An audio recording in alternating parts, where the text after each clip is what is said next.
እንደው በስደት የቤተ ክርስቲያናችንን መከራ የሀገራችን መከራ እንደው አስብ እባክህ ብዬ አቡነ ዘበሰማያት ደግሜ ነበር። ምንም ኃጢአተኛ በሆን የአቡነ ዘበሰማያት አንካሳ የለውምና ሰው ክፋቱን ሃይማኖት ያለብሳታል ይላል ኢትዮጵያውያን ሊቃውንት። ሰው ክፋቱን ሃይማኖት ያለብሳታል ይልና በሃይማኖት ሳቅተው ቤተ ክርስቲያንን የሚጎዷት ሁልጊዜ ትምህርት አብስለው ያልተማሩ ሰዎች አብስለው ሳይማሩ ቤተ ክርስቲያንን የሚንድ ሐሳብ ይዘው ይመጡና ተከራክረው ሲረቷቸው ደግሞ ሄደው ከፖለቲካ ይለጥፋሉ። ሄደው እውነተኛ አባቶችን መንግስትን ተሳድበዋል ብለው ደግሞ ይካሰሳሉ። አሁን ይሄ ዘመን ምን እያደረገን እንደሆነ ታውቃላችሁ? እንዳናስብ እያደረገን። በቃ እንዳናስብ ነው የሚያደርገው። ይገደው ይገርማል። ምክንያቱም የማናስብበት ምክንያት ደግሞ ለምንድን ነው? ቁጭ ብለን እንዳናስብ ማሰቢያችን በሙሉ ጥቅጥቅ እንዲል እየተደረገ ነው። ይሄን የፈጠረው ምንድን ነው? ዓለሙ የሚሰጠን የቤት ስራ አለ። ጦርነት አለ፣ ብጥብጥ አለ፣ ስድድብ አለ። ዓለም መቼ ይጠፋል ብላችሁ ብትጠይቁኝ ማሰቢያ ቆመለት ብዬ ነው የምናገረው። የዩቲዩቡን ሳትጨርሰው የፌስቡኩ ይመጣል። የፌስቡኩን ሳትጨርሰው የቲክቶክ ይመጣል። የዚያን ሳትጨርሰው የምትደውለው ስልክ አለ። ተንኮልን የሚያመነጩት ስራ ፈቶች ናቸው። ክፋትን፣ ቂምን፣ ሰው ከሰው ማጣላትን የሚያመጣው ስራ ፈቶ ቁጭ ማለት ነው። ነገረኛ የሚያደርግ ራሱ ስራ ፈት ነው። ስራ ፈትነት አንዳንድ ጊዜ እኔ ሳየው ፈረንጆቹ ተንኮል አላቸው። ያው ተንኮል የነሱ እንዲያውም ስትራቴጂክ ተንኮል ነው። በጣም ኃይለኛ ተንኮል ነው። እንደዚህ ቀለል ያለ ተንኮል አይነካካቸውም። ሀገር አቀፍ ተንኮል፣ ወንዝ ተሻጋሪ ተንኮል፣ ዓለም አህጉር አቀፍ ተንኮል ነው የሚተነኮሉ የነሱ። ውለታ ብዙ ተነግሮ አያልቅም፣ ኃጢአተኛ ነው ብለህ ሰው አትንቅም። ቀለል ያለ ተንኮል አይነካካቸውም።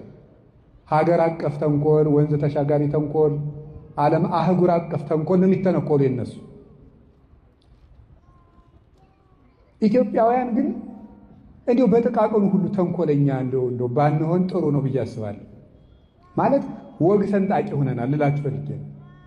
ነገር ሰንጣቂና ያንዱ ስራ ፈት ስለሆንን ይመስለኛል። አሁን በምን ነው ይሄን የማየው? አሁን ውጭ ሀገር ተወልደው ያደጉ ልጆች ኢትዮጵያውያን ውጭ ሀገር የተወለዱትን ሳያቸው ኢትዮጵያ ሲመጡ አንዳንዴ ሳያቸው በቃ የነገሯቸውን ነገር ነው ብለው ነው የሚይዙት። ወግ አይሰነጥቁም፣ አሽሙር አያውቁም። ለምንድን ነው ሲባል እኔ ሲገባኝ አሽሙር ስለሌለ ሁሉም ወደ ስራው ስለሚሮጥ፣ አሁን እኛ እኮ ስራ ስለሌለ ነው አሽሙረኛ ይሆን ነገረኛ ይሆን። ነገረኛነት የስራ ፈትነት ውጤት ነው። የአንዳንድ ሰው በጣም ያስደንቀኛል። ቁጭ ብሎ ተንኮል የሚቀምር ሳለው ፊዚክስና ሂሳብ ይመስል ቁጭ ብሎ ወግ ተንኮል ቀምር እኔ ይደንቀኛል። እውነት የምነግራቸው አንድ ሰው ቁጭ ብሎ ተንኮል ሲያስብ እኔ አዛኝን በጣም ነው የምደነቀው። እንዴት ሰው ቁጭ ብሎ ተንኮል ያስባል? ተንኮል ማለት ገብቷችኋል? ተንኮል ማለት ሌላ ኃጢአት አይደለም ያልኩት፣ ተንኮል ነው ያልኩት። ኃጢአትማ ሁላችን ኃጢአተኛ ነው። ተንኮል ማለት ግን ሰውን ማጥመድ፣ ነገር መሰንጠቅ፣ ነገርን ከነገር አሰናስሎ አቀናብሮ ለሰዎች ጉድጓድ መቆፈር። በእውነት ኃጢአተኛ በእግዚአብሔር ምሕረት አለው። ተንኮለኛነት ግን ከእግዚአብሔር ምሕረት ያሳጣል። እባብም ከአራዊት ሁሉ ተንኮለኛ ነበር አይደለም የሚለው ኦሪት ዘፍጥረት ስታነቡ፣ እባብ ከአራዊት ሁሉ ተንኮለኛ ነበር። ተንኮለኛነት ማለት ሰውን አሳስቶ ገደል መክተት። እንዲሳሳት ጉድጓድ ትቆፍራለህ፣ ተሳሳተ ብለህ ጉድጓድ ውስጥ ትከተዋለህ፣ ራስህ አሳስተህ ራስህ ትስቅበታለህ። ይሄ ተንኮለኛነት ነው። ጥሩ አይምሮ ግን ቁጭ ስንል ምን ማለት ነው ያለብን? ሐሳብ ማዋጣት። እስኪ ሐሳብ እናዋጣ ብለን እኔም አንድ ሐሳብ አንተም አንድ ሐሳብ እስኪ ይሄን ነገር እንወያይበት ብሎ ይውላችሁ ቤተ ክርስቲያንንም ሀገራችንንም ያቆዩት ሐሳብ ያላቸው ሰዎች ነው። ጥሩ ሐሳብ የሚያስቡ ዘመንን ተሻግረው የሚያስቡ ሰዎች ናቸው። ማሰብ ትልቅ ነገር ነው። አሁን ይሄ ዘመን ምን እያደረገን እንደሆነ ታውቃላችሁ? እንዳናስብ እያደረገን። በቃ እንዳናስብ ነው የሚያደርገው። ገደው ይገርማል። ምክንያቱም የማናስብበት ምክንያት ደግሞ ለምንድን ነው? ቁጭ ብለን እንዳናስብ ማሰቢያችን በሙሉ ጥቅጥቅ እንዲል እየተደረገ ነው። ይሄን የፈጠረው ምንድን ነው? ዓለሙ የሚሰጠን የቤት ስራ አለ። ጦርነት አለ፣ ብጥብጥ አለ፣ ስድድብ አለ። አሁንማ ድሮ ሰውና ሰው እቤት ቁጭ ብሎ ይበሻሸቅ ነበር። አሁን በሚዲያ መበሻሸቅ ተጀምሯል አይደለም? የአደባባይ ብሽሽቅ ተጀምሯል ማለት ነው። አሁን ያለ በሰው ጉዳይ ቁጭ ብሎ እንደው ኧረ በስመ አብ ከራስ ቤት በድን እያለ ሰው ልቅሶ ለምን ትሄዳለህ አለ ሊቆ። ቁጭ ብሎ እነገሌ እና ትዳራቸው እንዴት ሆነ? እንደዚህ ነው እንደዚህ ነው፣ የለም እንደዚህ ነው ውይይት። አይገርማችሁም? ቁጭ ብሎ ቁጭ ብለህ የሰውን ህይወት እንጀራ አድርገህ ንፍሮ አድርገህ ትቀቅለዋለህ፣ ቆሎ አድርገህ ታበስለዋለህ፣ እንጀራ አድርገህ ትጋግረዋለህ። በቃ አይጣል አይደረስም። ይሄ የሥራ ፈትነት ውጤት ነው። እንደዛ አይደረግም። ሰውን ጉዳይ አድርጎ የሰውን ህይወት እያነሱ እንጀራ ማብሰል ተገቢ አይደለም። ከዛሳ በስልኮቻችን ላይ የተጫኑት መተግበሪያዎች እንዳናስብ የሚያደርጉ ናቸው። የዩቲዩብን ሳትጨርሰው የፌስቡኩ ይመጣልሃል። የፌስቡክን ሳትጨርሰው የቲክቶክ ይመጣል። የዚያን ሳትጨርሰው የምትደውለው ስልክ አለ። በቃ ንቅንቅ የማያደርግ መስኮት የሌለው ቤት ነው የሚያደርገው ጭንቅላታችንን ጠቅጠቅ ብለን እንዳንንቀሳቀስ። ደግሞ 24 ሰዓት ይሰራል ሁሉ ነገር። ዓለም መቼ ይጠፋል ብላችሁ ብትጠይቁኝ ማሰብ ያቆመለት ብዬ ነው የምናገረው። በዚህ ዓለም ላይ ትውልድን የሚያሽመደምዱ 3 ነገሮች አሉ ማለት ነው። አንደኛው የሹመት ፍላጎት፣ ሁለተኛው የምቾት ፍላጎት፣ ሶስተኛው የሥጋ ፍላጎት ናቸው። እነዚህን ዞር ብሎ ሳያቸው ከእውነት ጋር የቆመ ግን ለዘላለም ያሸንፋል። እውነት ተባባሪ አትፈልግም። ለእውነት ሰራዊት የላትም። እውነት ቦታ አትመርጥም። እውነት ቀን አትመርጥም፣ ጊዜም የላትም። በጊዜ አትገደብም። እውነት በልብ ከተማ የምትኖር ናት። እውነትን ጭብጫቧ አይሾማትም፣ ጭብጫቧ አያወርዳትም። እውነት በአይምሮ ከተማ ነግሳ ትኖራለች። የእውነት መንበሯ ንጹሕ ልብ ነው። ስለዚህ እውነት ለዘላለም ታሸንፋለች። እውነት ብቻዋን ቆማ ከዓለም በላይ ትከበራለች። ለምንድን ነው እንደዚህ ያልኩት ብትሉ 2-3 ነገሮችን ልነግራችሁ ፈልጌ ነው። ስለ እውነት በትንቢተ ዳንኤል ምዕራፍ 13 የምናገኘው አንድ ታሪክ አለ። እሱን ነግራችኋለሁ።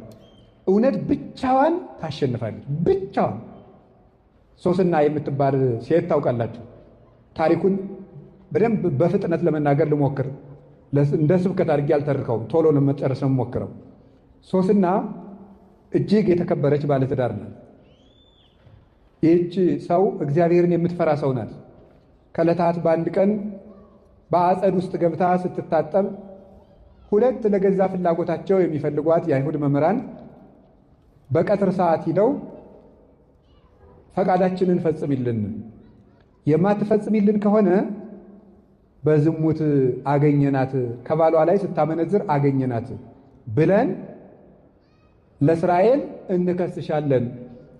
እኛ ደግሞ በሕዝቡ ያለንን ተቀባይነት ታውቂያለሽ። እንደዚያ ከሆነ ሕዝቡ በድንጋይ ወግሮ አንቺን መግደሉ ነው አለ። እንግዲህ በእግዚአብሔር እጅ ከሚፈረድብኝ እናንተ የፈለጋችሁትን ብታደርጉብኝ ይሻለኛል፣ እኔ ፈቃዳችሁን አልፈጽምም ማለት። ተሰሚነታቸውን ተጠቅመው እነዚህ 2 የአይሁድ መምህራን ይህችን ሴት ከባሏ በላይ ስታመነዝር በቀትር ሰዓት አገኘናት ብለው ተነገሩ። በአጠቃላይ አእላፈ እስራኤል ተሰብስበው በድንጋይ ትወገር ትወገር ትወገር ትወገር። ለምን? ማስረጃ ያቀረቡት በጣም የማይጠረጠሩ ሰዎች ስለሆኑ ማለት ነው። ትወገር ተባለ። እንግዲህ የአንድ ሀገር ሕዝብ አሁን ለምሳሌ የአዲስ አበባ ሕዝብ በሙሉ ትወገር ቢላት እንዲህ ምን ይመስላችሁ? እድናለሁ ብላችሁ ታስባላችሁ? ቢያንስ እንደው 3-4 ሰው እንኳን ለሽምግልና ቢተርፍ ጥሩ ነው። ሀገር በሙሉ ይወገር ቢላችሁ እድናለሁ ትላላችሁ? እውነት ብቻዋን ትቆማለች። ከዛ ምን አደረገ? እሷ ልቧ አልተፈታም። የእስራኤል አምላክ የእውነት ዳኛ አንተ እንደ ፍርድ ፍረድልኝ ያለች ጸልያለች። በእስራኤል ሴቶች ራሳቸውን መከናነብ ክብር ነው። ይቺ ወራዳ ክብር የላትምና ክንብንቧን ታውርድ አሉ። በውስጣቸው ግን ውበቷን መጥገብ ፈልገው ነው ይላሉ የቤተክርስቲያን ሊቃውንት፣ ያዋረዱ መስለው። ከዚያ በኋላ እግዚአብሔር ቸር ነው፣ እውነት አይመሽባትም፣ እውነት ብትዘገይም አትቀርም። ዳንኤል የሚባል ነቢዩ ዳንኤል ከመካከላቸው ተነሳ። እኔ ከዚች ሴት ደም ንጹሕ ነኝ አለ። ና ማእከሌነ እስመ እግዚአብሔር አልሐቀከ፣ እግዚአብሔር አንተን በመካከላችን ታላቅ አድርጎሃልና ና በመካከላችን ፍረድ አሉት። የእውነት ኃይሏ ሺዎች እየጮሁ የአንድ ሰው ጩኸት የአንድ ሺህ ሰው ጩኸትን ዝም እንዲል አደረጋቸው። ግርም ነው ያለ የሚያደርገው። ቆይ እስኪ እናንተ ውሸታሞች ይችን ሴት ከምን ዛፍ ስር ነው ስታመነዝሯት ብሎ ዛሬ የሕግ ባለሙያዎች መስቀለኛ ጥያቄ እንደሚሉት መስቀለኛ ጥያቄ ጠይቃቸው። ከምን ስር ነው አንተ ያየህ? አንደኛው ለብቻው ነው የጠየቀው፣ ከሾላ ዛፍ ስር፣ ሌላኛውስ ከወይራ ዛፍ ስር። የተለያዩ የእግዚአብሔር መልአክ ይቀስፍሃል አለው። ሁለቱንም የእግዚአብሔር መልአክ ሰንጥቆ ሰንጥቆ አጠፋቸው። እውነት ለዘላለም ያሸንፋል። አንዲት ሴት ከእውነት ጋር ቆማ ሀገር ተነስቶባት ወገን ክዷት አሸነፈች። አንዲት ሴት ብቻዋን ማለት ነው። ስለዚህ ቁጥር አይተህ ከውሸት ጋር አትጨመር። እውነት በቁጥር አይለካም። ብቻህንም ቢሆን ከእውነት ጋር ቁም። እውነት ከሺህ ይልቅ ትመሰክራለች፣ አፍ አውጥታም ትናገራለች። የእውነትን ምስክር ተራራ አይጋርዳትም፣ ውሃ አይሞላባትም፣ ደመና አይጋርዳትም፣ ክረምትና በጋ አያስቀራትም። እውነት ከሰማያት በላይ ጸንታ የምትኖር ናት። እውነትን ጩኸት አያፍናትም። እውነትን ስም ማጥፋት አያስቀራትም። እውነት ለዘላለም ሁሉን ፈንቅላ ትወጣለች። በተራራ ላይ የተሰራች ከተማ ልሰወር ማለት እንዳይቻላት ጌታችን በወንጌሉ እንዳስተማረን በእውነት ላይ የቆመ ሰው ጉድጓድ ውስጥ ቆፍረው ቢቀብሩት እንኳን ይወጣል። እውነት ለዘላለም ያሸንፋል። እውነት ይህንን ርዕስ የመረጥኩበት የራሴ ለዕለቱ የመረጥኩበት የራሴ ምክንያት አለ። እውነት አሸናፊነቱን የሚገልጽበት ቀን ነው ዛሬ። አሁን ያለንበት ቀን የግንቦት ሥላሴ ይሄንን የሚያስረዳ ነው። ለምንድን ነው ስትሉኝ፣ ዛሬ ቅዱስ አትናቴዎስ ሐዋርያዊ ዕረፍቱ ነው። ቅዱስ አትናቴዎስ ሐዋርያዊ በ325 ዓመተ ምህረት የመጀመሪያውን የቤተ ክርስቲያን ዓለም አቀፍ ጉባኤ የጸሎት ሃይማኖት አንቀጽ ያረቀቀ ለ47 ዓመት በፓትርያርክነት ተቀምጦ ለግማሽ ክፍለ ዘመን ያህል የቤተ ክርስቲያንን አደራ የተሸከመ የእውነት ምሰሶ ነበረ ቅዱስ አትናቴዎስ። እሱ ብቻውን ነበር የሚሮጠው፣ ብቻውን። ይገርማቸዋል እኮ ቅዱስ አትናቴዎስ የተጠራው ከዓለማዊ ቤተሰብ ነው። ክርስቲያን ካልሆኑ ቤተሰቦች ቤተሰቦቹ ክርስቲያን አይደሉም። የክርስቲያን ልጆች እርስ በርሳቸው ሲጨዋወቱ አንዱ ጳጳስ አንዱ ምዕመን እየሆኑ ይጫወታሉ። ያንን ሲጫወቱ እሱም ከጨዋታቸው አስገቡኝ አላቸው። አንተ የክርስቲያን ልጅ አይደለም፣ እኛው የክርስቲያን ሕፃናት ናቸው፣ የክርስቲያን ልጅ ነን፣ እንዴት አንተ ከእኛ ጋር ጨዋታ ትጫወታለህ? ይሉታል። በቃ እንደናንተ ክርስቲያን ሆናለሁ፣ ከጨዋታቸው አስገቡኝ አላቸው። የሕፃናት ጨዋታ ነው። ሲጫወቱ ሕፃናቱ አትናቴዎስን አጥምቀን ክርስቲያን አደረግነው እያሉ አንዱ ሜሮን ሲቀባው፣ አንዱ አጠመቁ ሲለው የጨዋታ ነው ሁሉም ነገር። እንደዚያ ሲሉ በዘመኑ የነበረው የእስክንድርያ ሊቀ ጳጳስ እለእስክንድሮስ ደረሰ። ቆሞ ተመለከታቸው። አባታችን እነዚህን ሕፃናት ምን ቁም ነገር አገኝባቸዋለሁ ብለህ ነው የምትሰማቸው? አሉት። እግዚአብሔር በዚህ ሕፃን ላይ ያሳደረው መንፈስ ቅዱስ አታውቁም። ከኔ ቀጥሎ ፓትርያርክነት የሚሾም ይህ ነው ብሎ ትንቢት ተናግሮ ይዞት ሄደ።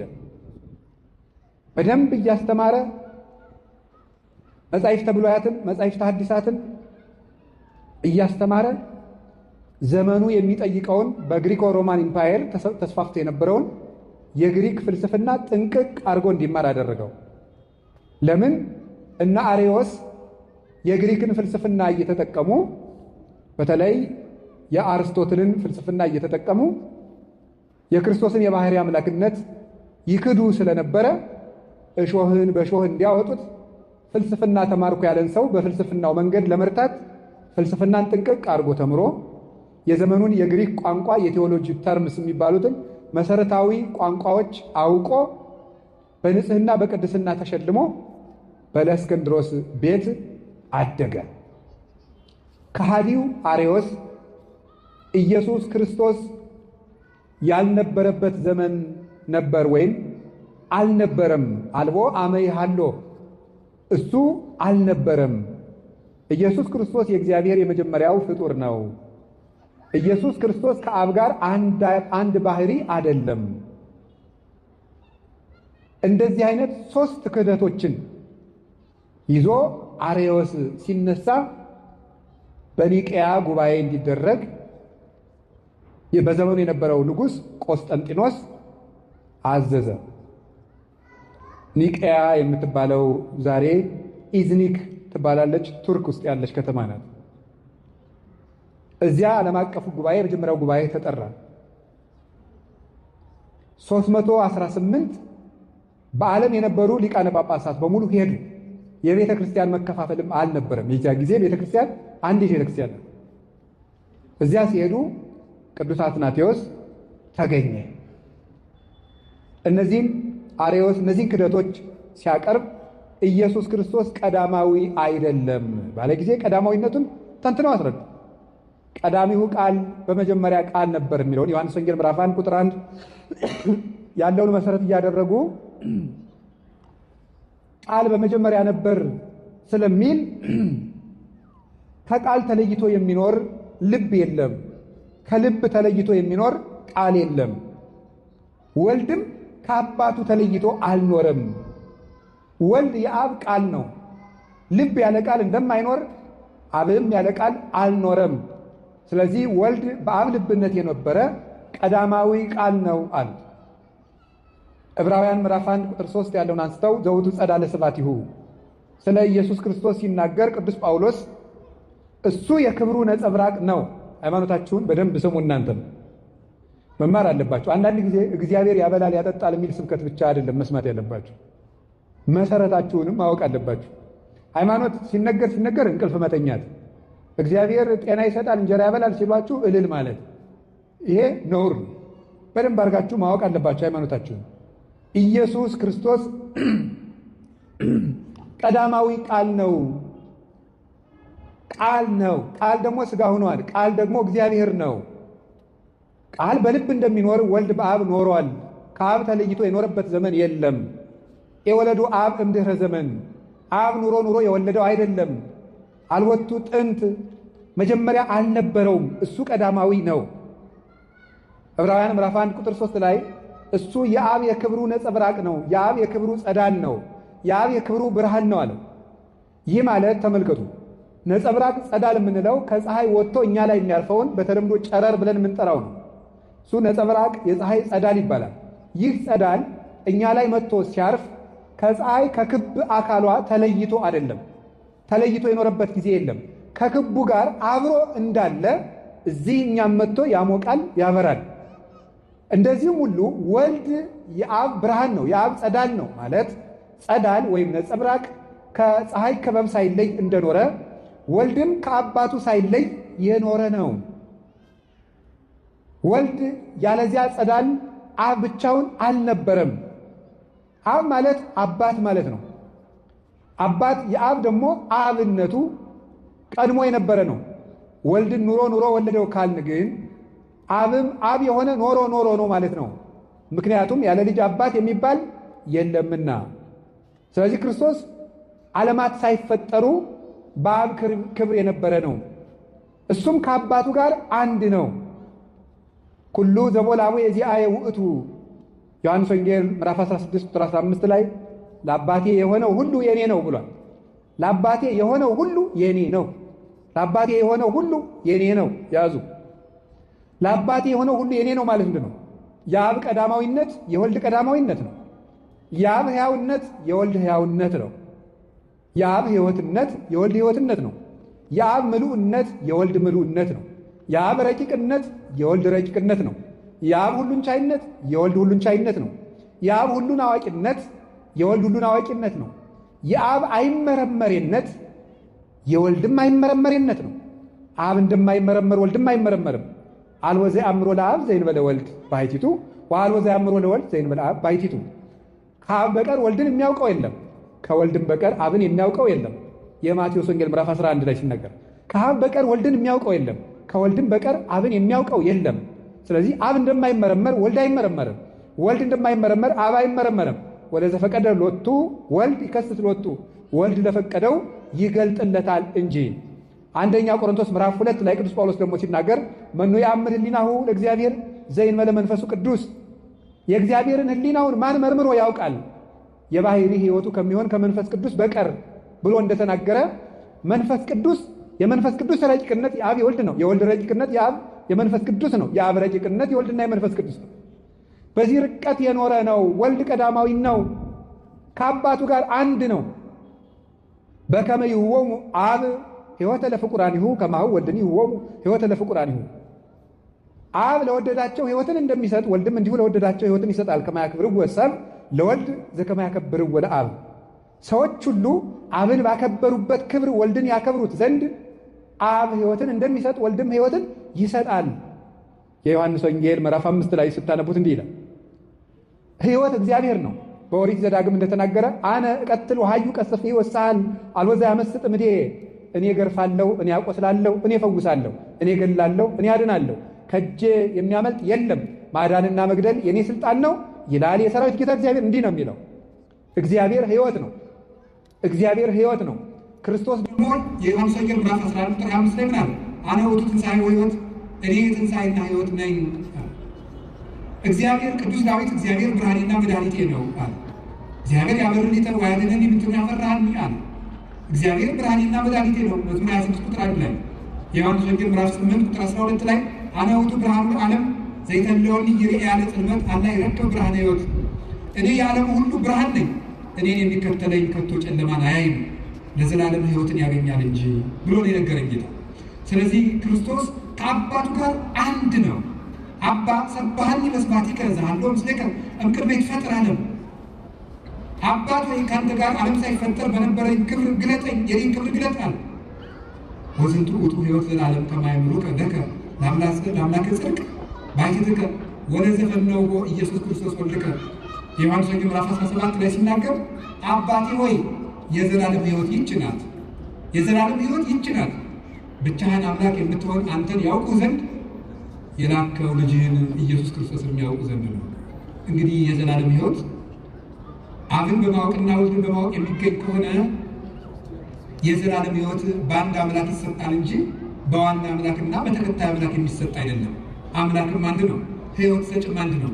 እንደዚያ ከሆነ አብን ማወቅ ሕይወት ከሆነ ወልድንም ማወቅ ሕይወት ከሆነ ሕይወት ደግሞ ለዓለም ያለው አንድ ነውና አንድ ሕይወት አለውና ለዓለም ያ አንድ ሕይወት እሱ ከአባቱ ከመንፈስ ቅዱስ ጋር ሩይ በመለኮቱ የሚሆን አንድ የባሕርይ ጌታ ኢየሱስ ክርስቶስ ነው።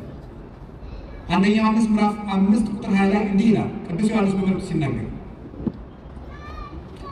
ንሕነሰ ነአምን ከመ መጽአ ወልደ እግዚአብሔር ወሀበነ ልበ ከመ ናይብሮ ለእግዚአብሔር በጽድቅ፣ እኛ ግን የእግዚአብሔር ልጅ እንደመጣ እግዚአብሔርንም እናውቅ ዘንድ ልቡናን እንደሰጠን እናውቃለን። ወሀለውነ በአሚን በወልደ እግዚአብሔር ዘውእቱ ዘበአማን እግዚአብሔር፣ አንድያ ልጅ በሚሆን በእግዚአብሔር ልጅ በኢየሱስ ክርስቶስ በማመን ጸንተን ይሄው እንኖራለን። እሱም ለዘላለሙ እውነተኛ አምላክ ነው ይላል። ስለዚህ ኢየሱስ ክርስቶስ ከአባቱ ጋር አንድ ነው። እኔና አብ አንድ ነን። ዘሬኪያየ ርእዮ ለአቡየ፣ አባቴን ያየ እኔን አየ። አብን ማየት እንዴት ወልድን ማየት ከሆነ ወልድን ማየት አብን ማየት ከሆነ አብ ከወልድ ልዩ ነውን? አይደለም። አብ ከወልድ አንድ ነው፣ ከመንፈስ ቅዱስም አንድ ነው። በስላሴያቸው ንነሳ ኢንበው ውስተ ከፊለ መንግስት፣ እኛ የስላሴን መንግስት ወደ መክፈል አንገባም፣ ስላሴን በአንዲት መንግስት እናውቃቸዋለን። በትንቢተ ኢሳይያስ ምዕራፍ 6 ቁጥር 3 ላይ እንደተነገረ ቅዱስ ቅዱስ ቅዱስ እግዚአብሔር ጸባዖት ፍጹም ሙሉ ሰማያት ወምድረ ቅዱሳት ስብሐቲከ ተብሎ እንደተጻፈው ቅዱስ ስለ አብ፣ ቅዱስ ስለ ወልድ፣ ቅዱስ ስለ መንፈስ ቅዱስ እግዚአብሔር ጸባዖት ስለ አንድ ጌትነታቸው ተብሎ የተነገረ ነው። እንዲህ አድርገው አርዮስን ተከራክረው ረድተዋል። ወልድ ቀዳማዊ ነው። ወልድ ከአባቱ ጋር አንድ ነው። ወልድ ፍጡር አይደለም፣ ዓለማትን የፈጠረ ነው። ወቦቱ ኩሉ ኮነ ወዘእንበሌሁ አልቦ ዘኮነ ወይምንትኒም ዘኮነ ወዘሂ ኮነ በእንቲአሁ ቦቱ ሕይወት ውእቱ። በእርሱ ሁሉ ሆነ፣ ያለ እርሱ ምንም የሆነ የለም። የተፈጠረው ሁሉ በእሱ ፈቃድ የተፈጠረ ነው። በእሱ የተፈጠረው ፍጥረት ሁሉ ሕይወት ነው። እሱ እውነተኛ ብርሃን ነው ተብሎ ዮሐንስ እንደነገረን።